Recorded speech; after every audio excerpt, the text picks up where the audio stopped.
This program is brought to you in part by Grumbacher, manufacturer of fine artist materials since 1905.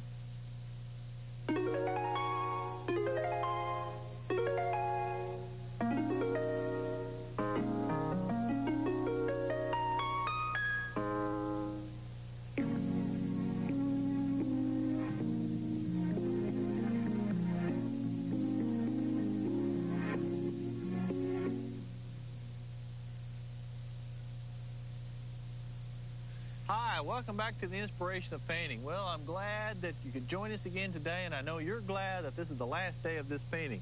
It's been a lot of fun. This is our final phase of this water mixable oil painting. I hope you oil painters have enjoyed it, but also you acrylic painters, you could go right along with us if you'd like to. Well, now we're going to do the final thing, and that's put the beautiful leaves, the Spanish moss hanging down. We're going to highlight the bark on the tree, maybe a few minor details in the foreground. We're going to put this big tree that's over here, this huge oak tree. It's a beautiful thing to do. I've been waiting to do this for a long time and finally got a chance. Before we get started, I want to sort of review your mixture here for the leaves, okay? And then I'm going to show you the technique that's important that we're going to use. Down here on your palette, and I'm going to mix up a little more myself. You take the sap green, okay? You take the ultramarine blue, about half as much. And you take the dioxazine purple, which I'm going to have to get a little bit more of out here. I can find it. There you go. Okay, you get a nice mixture of the green, the blue, and the purple. Now, another thing that I want you to have mixed up here and ready for action is some sky blue. Now, I have a little out here, but I'm going to get just a little bit more. Remember when we did the sky blue, all we did was take the white and the blue. I'm going to scrape some stuff away here so I got a little room to work. Okay, take the white and a little bit of blue. You need a little bit of the sky blue here, because we'll be sort of intermixing those together and adding some sky where we didn't have sky last time. All right, so those are the two colors that you had to have pre-mixed. Now, take your number 10 bristle brush, okay? Now, what we're going to do with this is there's two brushes you can use. Now, the one that I'm going to use is sort of worn out. See, you've got the one that's square and kind of new, and you've got the one that's worn out. You can use both of them. I think I'll start with the one that's kind of worn out. Now, what I mostly want to share with you is the technique. You're going to take your green now and hold your brush like this, not like a pencil necessarily, although you may occasionally have to do that. But you're going to scumble. Now, remember last week I left you with a scumbling lesson, learning how to kind of roll your brush and twist it. Well, remember now, the secret here is to make sure that you leave good pockets of negative space in, around, and through the painting like you see here. It's not solid. These trees have sort of an umbrella that come way out here. Don't be afraid to go off the canvas either direction. Get the dark value in here. We'll come back with some lighter values in a minute. But see how I'm twisting, kind of scumbling?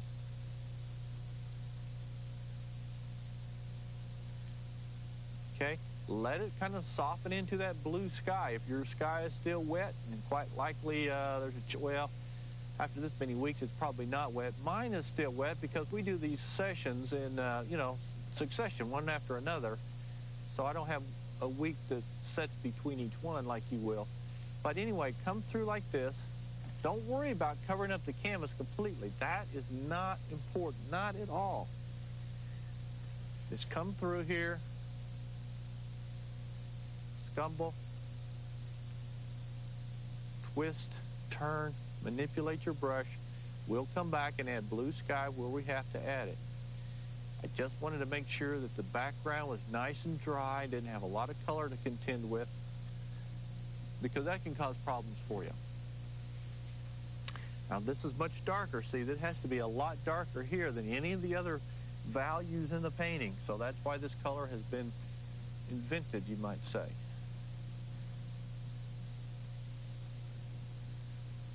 Also, we're going to have some Spanish moss here. We'll get some highlights in here on this. Let's get this going first.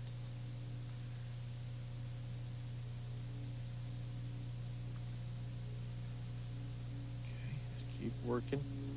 Don't be afraid. Fear will get you nowhere. But then on the other hand, also, I don't want you to piddle on either. Remember the 3 Ps. I haven't really spoke to you much about the 3 Ps lately. But don't piddle, play, or putter. Also, I want to warn you about something. Don't make a clump, a clump, a clump, and a clump. Okay, you want everything to in some way tie together. Okay? Now, this is where a lot of people panic. They get over here and they're starting to cover up something that's in behind them. Well, that's fine. Don't worry about it. If you go in front of that tree over there, that's good. You have to. It sets that tree behind. See, it makes it set back a little bit more.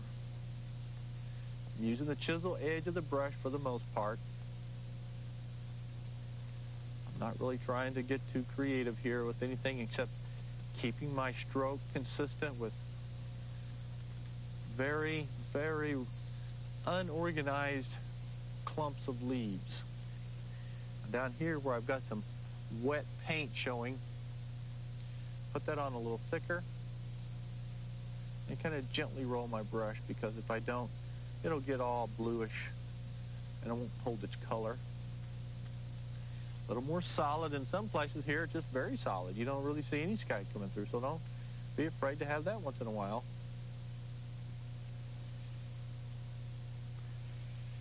That's what I'm going to do right through here. Going to let it kind of hang down here, just by kind of dabbing. See how I'm dabbing this?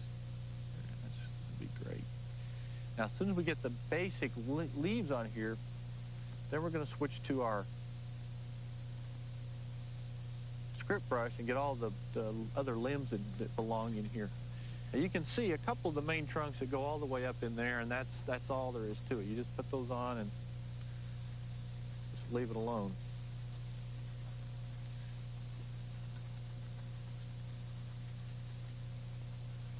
Okay, now I'm going to kind of speed the process up here a little bit, because we're going to have to come back and add some softer values of color in this in a minute. Now, don't come down or put too many leaves right here, because I want to be able to see the nice, beautiful, twisting trunks going up through here. Okay, over here. I really appreciate your patience in dealing with this stuff, because most of us are in a hurry to get a painting done in an hour or two or less. And I don't teach it that way. I teach very solid, basic painting techniques that are very important for the beginner as well as for the intermediate or the advanced student. So your patience will pay off, I guarantee you, in the long run. Okay, just keep growing and throwing on these.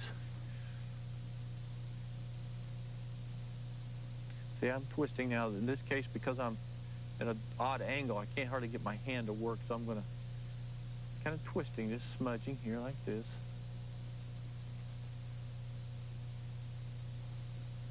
You pick up some of the background there where it's wet, so you got to reload your brush a little bit more often.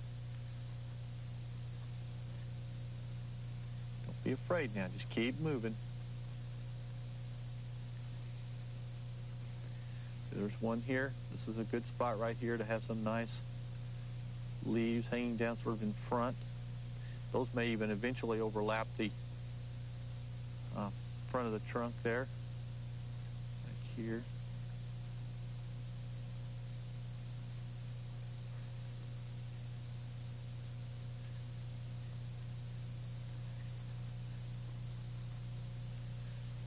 Okay, that's the way it's going to go. Just keep moving. Don't be afraid now.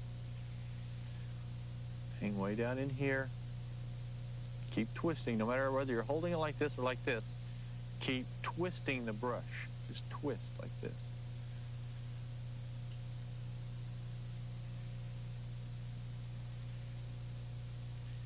Here. You have to reload the brush pretty often too, because when you get down into areas where the background's wet, you start picking up that light wet background, and your paint's hard to handle then. Now, right on the very edges or the ends, you can see here where you can just make a little touch, and you can kind of create the suggestion of individual leaves, although it's really not. It gives just the appearance of detail, but not lots of detail.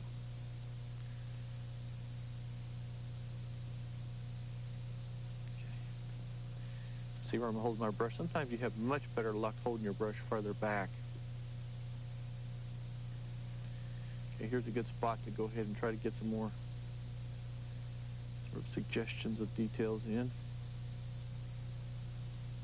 That nice dark contrast there against the light really adds the pizzazz to this. Same thing here. Keep building. Okay.